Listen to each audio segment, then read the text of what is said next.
Vinnie Sunseri, welcome into the game in T-Town. I hope you're doing well, man.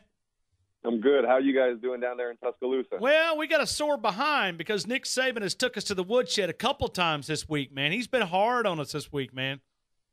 Hey, that's how Coach is. He's going to demand perfection in all aspects. And if the fans don't show up and they don't do what they're supposed to do, then he's going to demand perfection by them too. Going into a stadium where you are the defending national champ, playing in front of your home fans and doing what you're expected to do, the fans are expected to show up, and it takes away from the experience of recruits, and it takes away from the experience of the football players on the football field when they don't show up. Well, and Vinny, talk about that for a couple of minutes, because sometimes I don't know if we truly understand the impact that a crowd is able to make. I mean, you guys feed off that. It's fuel to motivation, not all of the motivation, but it does provide some fuel and some energy for you guys. Well, I mean, just as a fan and as a person that just goes into a stadium to watch a football game, whenever you're there and the crowd is electric and is screaming and cheering, you get almost a rush of energy. So just imagine being on the football field playing a game where that crowd is behind you and the student section is behind you and they're cheering and they're yelling your name and everything's going right. And that's what you go to Alabama for. You go for the experience of not only being on the football field with your players, but to be in a stadium where there is 100,000+ people in the stands cheering, singing songs, and celebrating wins. Because this Alabama football team puts in a lot of work Sunday through Friday to reap the rewards on Saturday. And the fans need to know that they're part of the experience at Alabama. And if they don't show up, then they're taking away the experience at Alabama, and it's actually hurting recruiting. And whenever recruits see this and hear Coach Saban talking about this, they're saying, well, why are we going to go to Alabama when the fans don't even show up for the football games? It's really hurting the recruiting process more than anything, and I think that's what Coach Saban's worried about. I think you're 100% correct, and I think when you talk about the ammunition, it gives other schools ammunition to negative recruit against the University of Alabama. They can use that, and they twist a lot of things around here in Tuscaloosa to try to use, because what Nick Saban has built, you got to look for some kind of rebuttal when players are saying, okay, I'm debating between these two schools. It gives ammunition to the other schools. Oh, no doubt. I mean, you look at Georgia right now. They are very hungry for a national championship. They're hungry for an SEC championship. They're hungry for wins.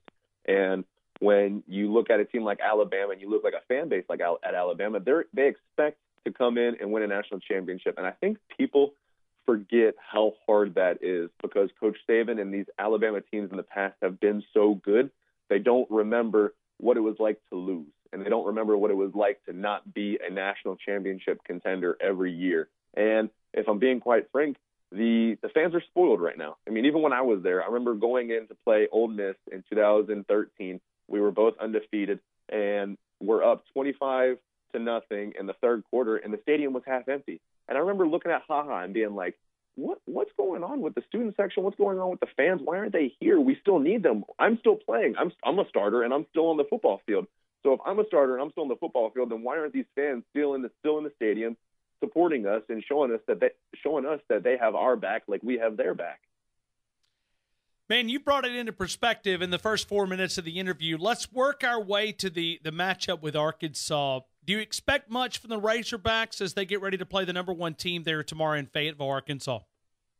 You know, it's a lot of the same thing, and I'm sure everybody's sick of me saying this, but I really don't think this team can match up against Alabama offensively, defensively, or special teams. And if Alabama shows up like they're supposed to, and the Arkansas crowd's going to be there, you know, it's like the 96 Bulls. Like I say it all the time. Everybody wants to beat Alabama. This is everybody's Super Bowl. This is the game that everybody wants to see. They want to see Coach Saban.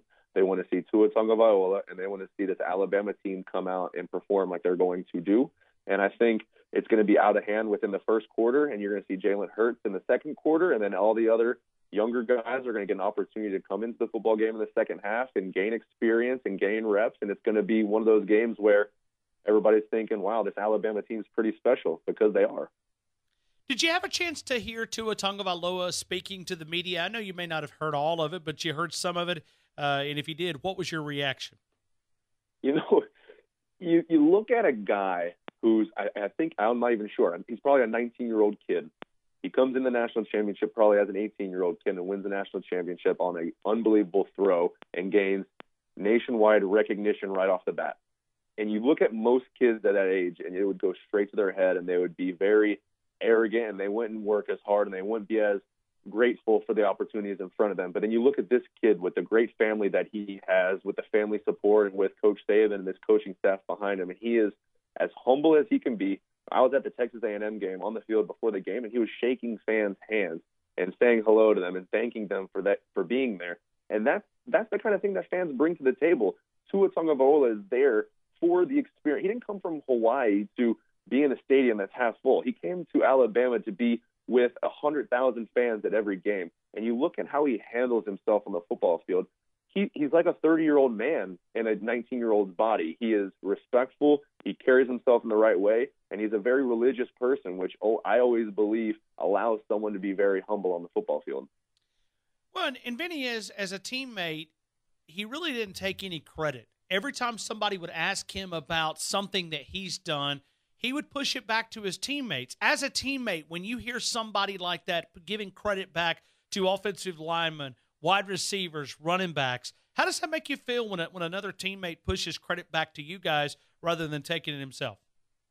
It makes you want to take a bullet for him. I mean, he's literally distributing all the wealth among everybody and saying that everybody has a hand in what they're doing. Because it's true, football is the ultimate team sport, but he is doing at the highest level. And for him to say that all these guys, Jerry Jeudy, Henry Ruggs, Damian Harris, the offensive line, the defensive backs, the defensive line, the linebackers, he's giving everybody credit. And within the locker room, he's creating a camaraderie and an environment that is, this offensive line would die for Tua Tagovailoa, I believe. And these wide receivers would go up and catch any ball for Tua, and they're going to go out and play their hardest because they know that they have his back, and that's how you create a championship atmosphere.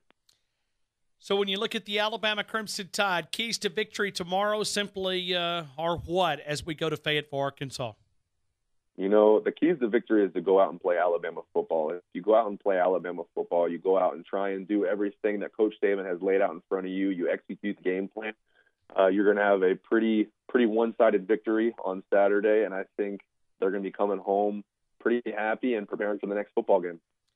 Let's talk about it when we talk about the next segment. I'm excited to get to that next segment because what we do is we break down SEC football games outside of the University of Alabama. There's some great games. Let's talk about this first segment sponsor, though. I'm going to throw it back to you. Talk about this first segment sponsor. We'll break, and we'll give ourselves more time on the other side to break down all these great college football games tomorrow.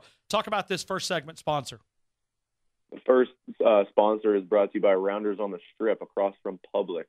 With their 11 by 17-foot big screen, over 50 varieties of beer, 30-plus televisions, Rounders is a place on game day. After the game, celebrate with a great view of Bryant-Denny Stadium on the rooftop, live music downstairs, and their Vegas-inspired Boom Boom Room. Keep up with the party on Twitter and Instagram at Rounders UA. And you know, I'm in the Boom Boom Room at all times whenever I'm in Tuscaloosa. Hey, Vinny, I don't know what it is, man. It's like when I think about Vinny, I think about Boom Boom Room, and I don't know. It's just something about it, man. It's catchy. It's you now. It brings the Jersey Shore out of me whenever I'm back there.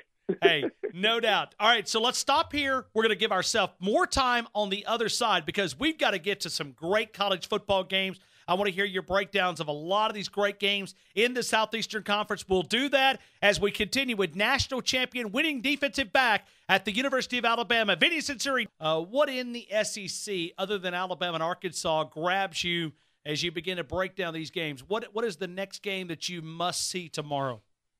I mean, it has to be the LSU-Florida game. Not so much just because my dad is at Florida, but because this is a game that is going to show this country if LSU is a national championship contender and can beat Alabama and go on to the SEC championship and compete with Georgia.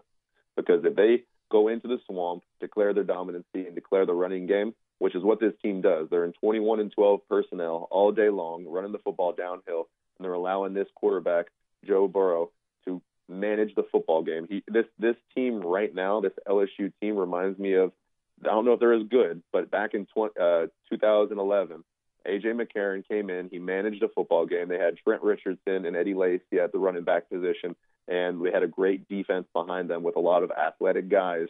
And it's a lot of the same characteristics that I'm seeing in that 2011 team at this LSU team this year so far. You think about LSU, I mean, I don't know of anybody in college football that's got a rough 4-game stretch. Florida, Georgia, Mississippi State, and Alabama. That's their next 4 opponents for the LSU Bengal Tigers. You know what's going to help them is they go Florida, Georgia, then they play Mississippi State, and then they have a bye week before they play Alabama, which always helps them be fresh for the Alabama game, and vice versa for Alabama versus them. But it's going to be tough. It's not easy. The SEC is not easy, and that's why so many players from the SEC get drafted, because it's the most similar to an NFL schedule. Because in the NFL there are no bye weeks. Whenever there are no ULLs, there are no University of Louisiana Monroe. It's all great football, and this is what the SEC is all about. And Alabama's schedule is heavy on the back end, and a lot of these teams know that their schedule is heavy on the back end. So this is where everybody declares whether they are able to go to the college football playoffs, or if they're a pretender and they're just here for an early January bowl game. I feel very awkward asking this question because we're in the month of October and we've got Kentucky undefeated. They're going for a chance to continue that streak down in College Station against Texas A&M. What do you think the Wildcats' chances are?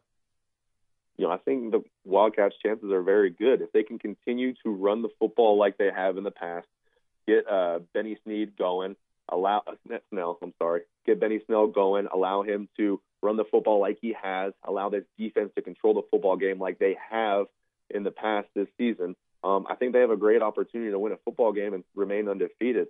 It just depends on if Kellen Mond gets going, if he's allowed to extend the play with his legs, and how well Jimbo Fisher can scheme up this Kentucky defense.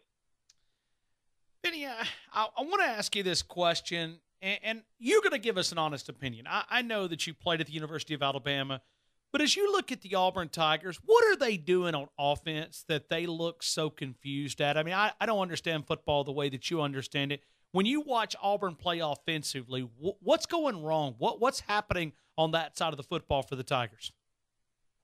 Last year, whenever you watched Auburn, you saw Gus allow this quarterback, Stidham, to throw the ball downfield, gain confidence, and allow him to be more of a prototypical quarterback. He wasn't throwing the ball laterally all the time. He wasn't doing all the trick plays. He was going out there and he was being a quarterback. And you look at this year, and I think they're trying to be too fancy. They're not allowing the running game to get established. They're not allowing these athletic wide receivers to get open and allow this quarterback to do what he does. He's a quarterback. Allow him to throw the football. Allow him to see whether it's too high or a single shell, and let him dissect the football game. I think that the football coach, the head coach, is to blame at this point, because he's the one that calls the plays. He's the one that is the offensive guru, as you could say, and I think he is holding this team back, because when you look at this defensive front at Auburn, they are probably the most talented, not the most disciplined, but the most talented. And when you look at these wide receivers, they have guys that can flat out run down the football field. And you have a running back and you have a quarterback that have a lot of experience. And whenever you take the ball out of his hands, it's almost like the Penn State-Ohio State game. They took the ball out of McSorley's hands and crippled this football team. And I think it's the exact same thing that's going on with Auburn. You have to allow your football players to make plays during the game and stop trying to coach it, stop trying to be the offensive guru and scheme up everybody. Allow the quarterback to go out there, dissect the defense, and go out and do what he's supposed to do and complete football passes. A lot of folks have talked about the concentration, the focus of Auburn going on the road at Mississippi State could be a benefit of trying to go against the odds and go in an opposition's home field. Going into someone else's house always is easier because there's less distractions. You're not at home. You don't have to worry about tickets. You don't have to worry about if your family has a hotel room. You don't have to worry about all the distractions that go into a home football game. So on the road, it's all business. You fly in, you handle your business, and you fly out. And I think it's very beneficial for Auburn, but I do think this Mississippi State is going to have a lot to prove, especially going 2 losses back-to-back, going to Kentucky, losing, coming home and losing to Florida. They're going to come out and give Auburn their best shot. And I think this is going to be one of those old-school SEC slugfests where if one team scores, the other team's going to come down and possibly score. And if one defense gets a turnover, the other defense is going to get a turnover. I think there's going to be a lot of swings in this football game, but I actually do think Auburn pulls out the victory. I think it's a 7-point victory. I don't think it's going to be some dramatic 30-point victory for Auburn, but it's going to be a good football game. Vinny, what outside of the SEC, or you could stay in the league, and there's some other games that we have not touched on, but what else outside of the games that we've talked about grab your attention tomorrow in college football? You know, I think the biggest game outside the SEC is Texas-Oklahoma. You look at Oklahoma, everybody has them possibly going to the college football playoffs. They have a quarterback in Kyler Murray who is one notch below Tua Tagovailoa so far. I mean, I think Tua Tagovailoa is a 98.4 passer rating, and I think Kyler Murray has like a 97 point something, and those are the two highest in the last 10 years in SEC football or in college football. And you look at this Oklahoma team; they have a lot of talent, they have a lot of upside. But you see Texas, and you see what Coach Herman's doing over there. They're on a 4-game winning streak. They're going into a big game in a neutral site. If they can cause Kyler Murray to feel uncomfortable in the pocket and force a couple turnovers, it could be a big win for Texas. And then we set up tomorrow evening, Notre Dame and Virginia Tech. Not saying this will be the last opponent that Notre Dame plays. 7 o'clock tomorrow night, ABC, Virginia Tech. They're in Blacksburg, Virginia. Lane Stadium going to be hosting Notre Dame. Can Virginia Tech knock off the Irish? You know, it depends on which Virginia Tech team shows up. If it's the Virginia Tech that beat Miami, they have a possibility. But if it's the Virginia Tech that showed up against Old Dominion, I think Notre Dame rolls pretty steadily. It comes down to the defense, and they have a long-time defensive coordinator there, and he's very good at scheming up certain teams. And you have to make this young quarterback for Notre Dame feel uncomfortable in the pocket. And you can't allow him to extend the play with his legs. You can't allow him to roll out to his right, force it to the left, his non-throwing arm, and make him make mistakes, because he's shown that he will make mistakes. He's shown that he will throw into double coverage, and he's shown that he might not do the smartest things at times. He'll run the football. He'll put himself in awkward situations. And if Virginia Tech can consistently do that throughout the football game, there's going to be an opportunity for them to win. And their fans are going to have to show up. You know, tomorrow's the day that you try to find as many monitors as you can get. You set one up on your laptop, you got one on your big screen, and you just find a happy place to sit down, and you sit there all day long and watch college football, my friend. Oh, I mean, this is what college football in fall is all about. It's all about getting together with your friends, watching unbelievable games where you think one team is going to win and another team shows up, and it's any given Saturday. Anything can happen. Road teams can come in and just play unbelievable, but then the home teams can show up with a great atmosphere and upset other teams. So it just depends on what team shows up and who prepared better throughout the week. A lot of great college football. Vinny, let me throw it back to you and talk about our second segment sponsor here. And we certainly appreciate you breaking down college football, man. You provide a lot of insight into the game that we love so much and give us a great analysis as we preview the weekend. I'm going to throw it back to you. The second sponsor is Camellia Place Luxury Condos with gorgeous New York-inspired and styled amenities. Great locations being steps away from the Coliseum and Bryant-Denny Stadium, developed by the same builder as the Chimes and Champions Place in the heart of Tuscaloosa. You can check out Camellia Place at www.camelliaplace.com, and you can find yourself in the spot for Tuscaloosa game day luxury living. And I can say, Ryan, that I actually was able to walk through Champions Place, and I have an apartment in New York, and Champions Place is 5 notches above my apartment in New York. It is above and beyond what you would expect in Tuscaloosa.